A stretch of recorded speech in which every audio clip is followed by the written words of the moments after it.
பல்லாண்டு பல்லாண்டு பல்லாயிரத்தாண்டு பல கோடி நூறாயிரம் பல்லாண்டு பல்லாண்டு பல்லாயிரத்தாண்டு பல கோடி நூறாயிரம் மல்லாண்டு தின்கோள் மணிவண்ணாவும் செவ்வடி செவ்வி திருக்காப்பு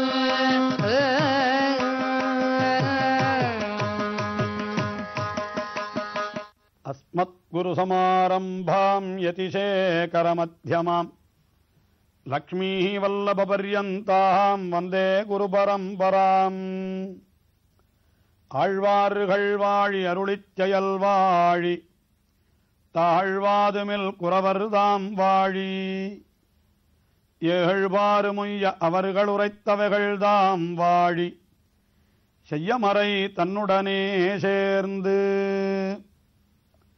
ஆழ்வார்களேத்தம் அருளிச் செயலேத்தம் தாழ்வாது மின்னி அவைதாம் வளர்த்தோர் ஏழ்வாறு முய்ய அவர் செய்தம் வியாக்கியைகள் உள்ளதெல்லாம் வையமறியப் பகர்வோம் வாய்ந்து. திருமாமகள் கேள்வனான எம்பெருமான் ஸ்ரீமன் நாராயணன் இந்த உலகோர்களையெல்லாம் திருத்துவதற்காக சாஸ்திரங்களை கொடுத்தான், அவதாரங்களை செய்தான்.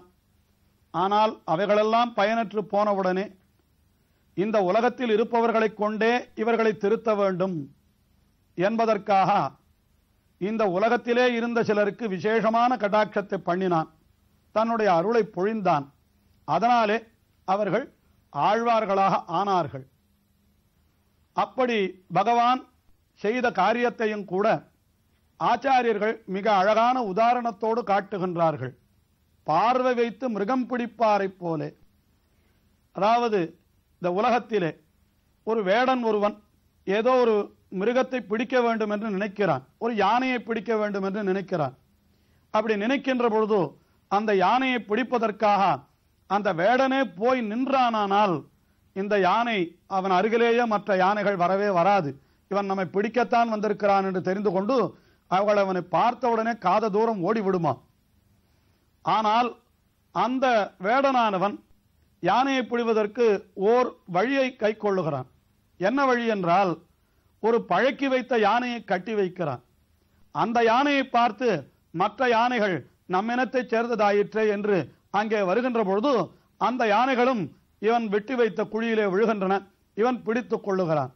ஆஹா, அந்த ஒரு மிருகத்தை காட்டித்தான் மற்றொரு மிருகத்தை பிடிக்க வேண்டும் என்பது போல பகவானும் இவர்களை போன்ற சம்சாரிகளை, அதாவது இந்த உலகத்திலே இருக்கக்கூடிய மனிதர்களை கொண்டுதான் மற்ற மனிதர்களை திருத்த வேண்டும் என்பதனாலேதான் பகவான் என்ன செய்தான் என்றால், அப்படி சில பேருக்கு தன்னுடைய விசேஷமான அருளை பொழிந்தான். அந்த அருளுக்கு மயர்வு அற மதிநலம் என்று பெயர். மயர்வு என்றால் அறியாமை, அஞ்ஞானம் என்கின்ற அந்த அறிவில்லாத தன்மை.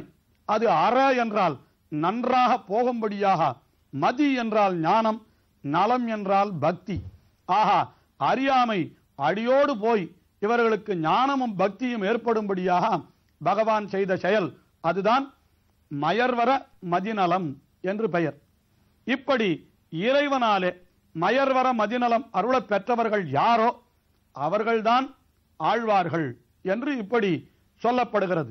அவர்களுக்கு ஆழ்வார்கள் என்ற பெயர் ஏன் ஏற்பட்டது என்றால், பகவானுடைய பெருமைகளிலே, அவனுடைய குணங்களிலே, அவனுடைய வடிவழகிலே ஆழ்ந்தவர்கள், அப்படியே அதிலேயே முழுகி போய்விட்டவர்கள். ஆகையினாலே அவர்களுக்கு ஆழ்வார்கள் என்ற பெயர் ஏற்பட்டது. இப்படிப்பட்ட ஆழ்வார்கள் பன்னிருவர் என்றும் பதின்மர் என்றும் சொல்லுவதுண்டு. பன்னிருவர் என்றால் 12 பேர், அல்லது அதிலே மதுரகவி ஆழ்வார் ஆண்டாள் ஆகிய இருவரை மட்டும் தவிர்த்து விட்டு பதின்மர் 10 பேர் என்றும் சொல்லுவதுண்டு. இவர்களை பற்றி பாகவத புராணத்திலேயே சொல்லப்பட்டிருக்கிறது. அது ரொம்ப ஆச்சரியமான விஷயம். பாகவத புராணம் என்கிறது ஆழ்வார்கள் காலத்திற்கெல்லாம் வெகுகாலம் முற்பட்டது.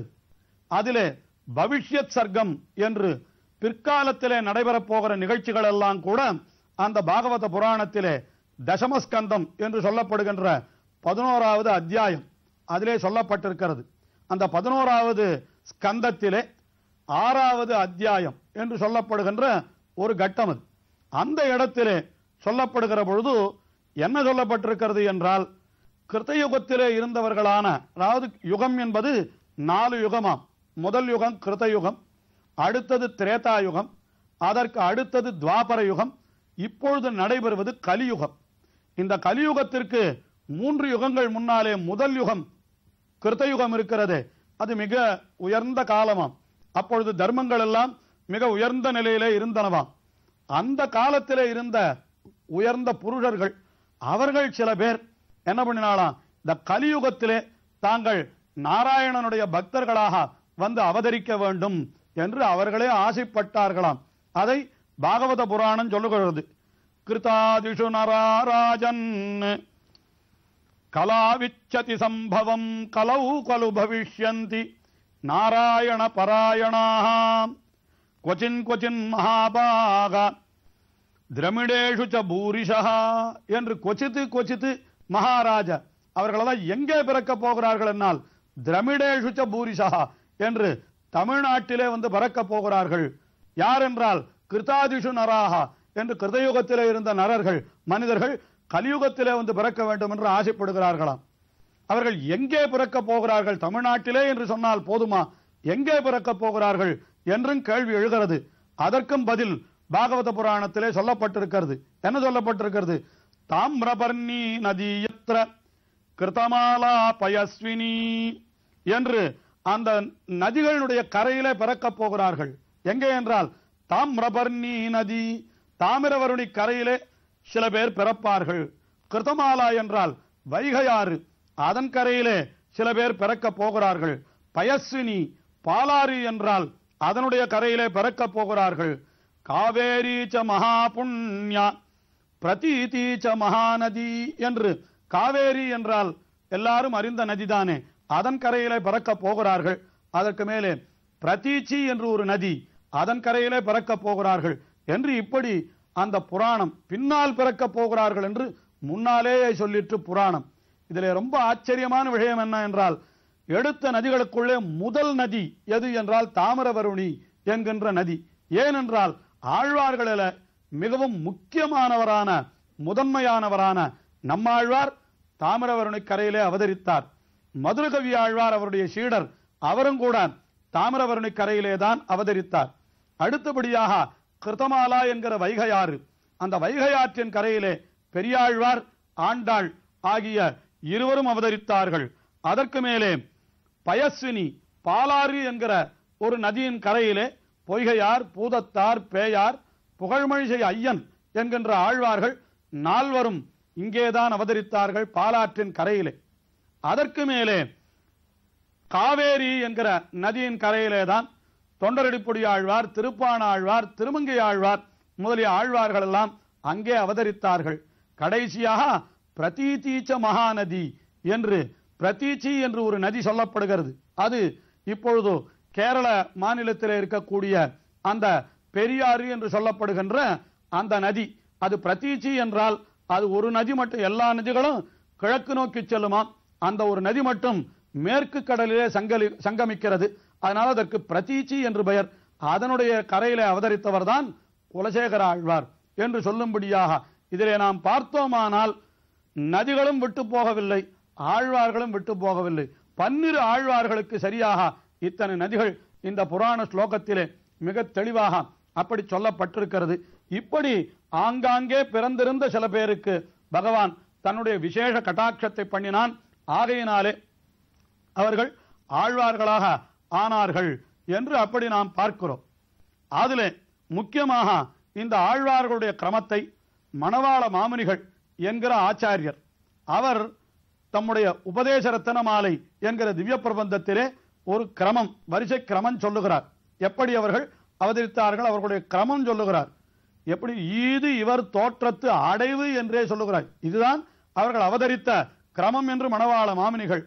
பொய்கையார், பூதத்தார், பேயார், புகழ்மழிசையன், அருள்மாறன், சேரலர்கோன், துய்ய பட்டநாதன், அன்பருதாள் தூளி, நற்பாணன், நன்கலியன், ஈதிவர் தோத்தத்து அடைவாமிங்கு என்று என்ன தெரிவிக்கிறார்? ஈது இவர் தோற்றத்து அடைவு என்று சொன்னார். இதுதான் இவர்களுடைய வரிசை கிரமம். ஏன் அப்படி சொன்னார் என்றால், ஆழ்வார்கள் அவதரித்த கிரமம், அந்த வரிசை கிரமம் என்ன என்பது கூட மறைந்து போயிருந்த காலம் அப்பொழுது. திருவரங்கம் பெரிய கோவிலிலே எழுந்தருளி இருந்த ஸ்ரீரங்கநாதனுக்கு அங்கே வடக்கே அரசாண்டு கொண்டிருந்த சில சுல்தானிய பேரரசர்களாலே பெரிய ஆபத்து வந்தது. அப்பொழுது ஸ்ரீரங்கத்தை விட்டு நம்பெருமாளை வெளியிலே எழுந்தருள பண்ணி கொண்டு சென்று விட்டனர். ஆகினாலே திருவரங்கமே அந்த வைணவ பொலிவு இழந்து 42 ஆண்டுகள் இருந்தன. அதற்கு பிறகுதான் மணவாள மாமனுடைய அவதாரம். ஆகினாலே அந்த காலத்திலே சில விஷயங்கள் எல்லாம் அறியாமலே போய்விட்டு இருந்தன என்பதனால்தான் மணவாள மாமனிகள் அதை தெரிவிக்கும் விதமாக ஈது இவர் தோற்றத்து அடைவு என்று சொல்லுகின்ற பொழுது பொய்கையாழ்வார், பூதத்தாழ்வார், பேயாழ்வார், திருமழிசையாழ்வார் என்று முதல் 4 ஆழ்வார்கள். அதற்கு பிறகு அருள் மாறன் நம்மாழ்வார், சேரலர்கோன் என்று குலசேகர ஆழ்வார், துய்ய பட்டநாதன் என்று பெரியாழ்வார், அதற்கு பிறகு தொண்டரடிப்புடி ஆழ்வார், திருப்பாணாழ்வார், திருமங்கையாழ்வார் என்று 10 தெரிவிக்கிறார். இதிலே பெரியாழ்வாருடைய திருக்குமாரியான ஆண்டாள் மற்றும் நம்மாழ்வாருடைய சீடரான மதுரகவிகள் இவர்கள் இருவரையும் சேர்த்தால் 12 என்றும் சொல்லுவதுண்டு.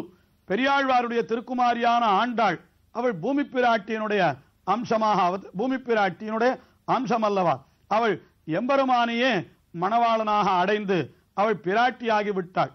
மதுரகவி ஆழ்வாரோ நம்மாழ்வாரையே தேவுமற்று அறியேன் என்று கொண்டு அவர் ஆழ்வாரை பாடினாரே தவிர எம்பெருமானை பாடவே இல்லை. ஆகையினாலே அவர்கள் இருவரையும் ஒரு தனியாகவும் மற்ற 10 பேரையும் சேர்த்தும் இப்படி 10 என்றும் 12 என்றும் இப்படி சொல்லுவதுண்டு. இப்படிப்பட்ட ஆழ்வார்கள் அவர்கள் அருளி செய்த அற்புதமான பாசுரங்கள் தான் 4000 திவ்ய பிரபந்தம் என்று வழங்க பெறுகின்றன. இந்த திவ்ய பிரபந்த பாசுரங்கள் அது மொத்தம் தொகுதியாக தொகுத்து பார்க்கிற பொழுது 4000 பாசுரங்கள் அதிலே அமைந்திருக்கின்றன. அத்தனை பாசுரங்களும் நமக்கு எந்த பொருளை தெரிவிக்கின்றன என்றால், அவை வேதாந்த கருத்துக்களை எல்லாம் நமக்கு எளிய தமிழிலே, தெள்ளிய தமிழிலே நாம் அறிந்து கொள்ளும் விதமாக அவை தெரிவிக்கப்படுகின்றன. இன்னும் ஒருபடி மேலே நாம் ஆராய்ந்து பார்ப்போமானால், இந்த திவ்ய பிரபந்த பாசுரங்களை நாம் நன்றாக அறிந்து கொண்டு விட்டோமானால் நாம் வேதங்களிலே கூட நாம் மனத்தை செலுத்த வேண்டியதில்லை.